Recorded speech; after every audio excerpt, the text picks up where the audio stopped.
রামিসার এই হত্যাকারীর সর্বোচ্চ শাস্তি ইনশাআল্লাহ আগামী 1 মাসের মধ্যে নিশ্চিত করবে এবং সেই সর্বোচ্চ শাস্তি হচ্ছে মৃত্যুদণ্ড। সকল সম্মানিত উপস্থিতিবৃন্দ, দীর্ঘদিনের ফ্যাসিবাদী শাসন শুধুমাত্র দেশের মানুষের অধিকার আর দেশের অর্থ সম্পত্তি লুট করেনি, বিচার বিভাগ সহ দেশের সমস্ত প্রতিষ্ঠানগুলোকে ধ্বংস করে দিয়েছে। সবচেয়ে যেটি বড় ক্ষতি হয়েছে, বিশেষ করে বিতাড়িত ফ্যাসিবাদের সময় মানবতা, মানবিকতা এবং দেশের আবহমানকালের ধর্মীয় সামাজিক মূল্যবোধগুলোকে একেবারেই বিনষ্ট করে দেওয়া হয়েছে। ঢাকার মিরপুরে একটি নিষ্পাপের নির্মম মৃত্যুর মাধ্যমে মানুষের মানবিক মূল্যবোধের চূড়ান্ত অবক্ষয়ের চূড়ান্ত প্রমাণ মিলেছে। প্রিয় উপস্থিতিবৃন্দ, প্রিয় ভাই বোনেরা, এ বিষয়ে একটি কথা আজকের এই অনুষ্ঠানে আমি পরিষ্কারভাবে আপনাদের সামনে তুলে ধরতে চাই। এই ধরনের শিশু নির্যাতন বা নারী নির্যাতন বর্তমান সরকার কোনোভাবেই মেনে নেবে না এবং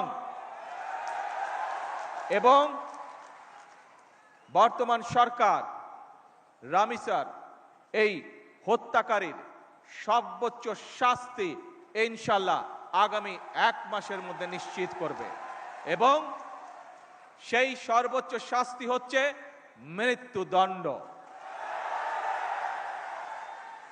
যাতে করে ভবিষ্যতে আর কোনো ব্যক্তি মানুষ এইভাবে শিশু বা নারী নির্যাতন করার সাহস না পায়। উপস্থিত দুর্দান্ত সব ফিচার নিয়ে এলো ক্যাপ্টেন ভিক্টর বাইক। এতে রয়েছে শক্তিশালী রিচার্জেবল ব্যাটারি, ব্লুটুথ এবং exciting music. Captain Victor bike, আনন্দে বাড়ুক শৈশব। সম্মানিত সকল উপস্থিতিবৃন্দ, একটি নিরাপদ মানবিক রাষ্ট্র এবং সমাজ প্রতিষ্ঠা করতে হলে আমাদেরকে আইনের শাসন প্রতিষ্ঠা করতেই হবে। রাজনৈতিক সংস্কৃতির পরিবর্তন ঘটাতে হবে। একই সঙ্গে আমাদের জাতীয় জীবনে পুনরায় বাংলাদেশের আবহমানকালের ধর্মীয়, সামাজিক, সাংস্কৃতিক মূল্যবোধের পুনর্জীবন ঘটাতে হবে।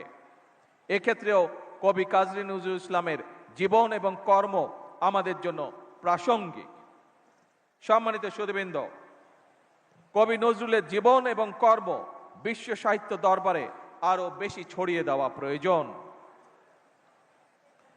তার জীবনবোধ, তার জীবন দর্শন প্রজন্মের পর প্রজন্ম পৌঁছে দিতে হবে।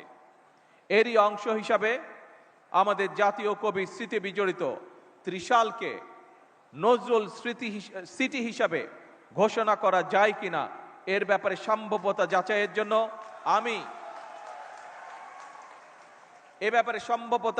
জন্য আমি সংস্কৃতি মন্ত্রণালয় এবং পর্যটন বিভাগের প্রতি আহ্বান জানাবো।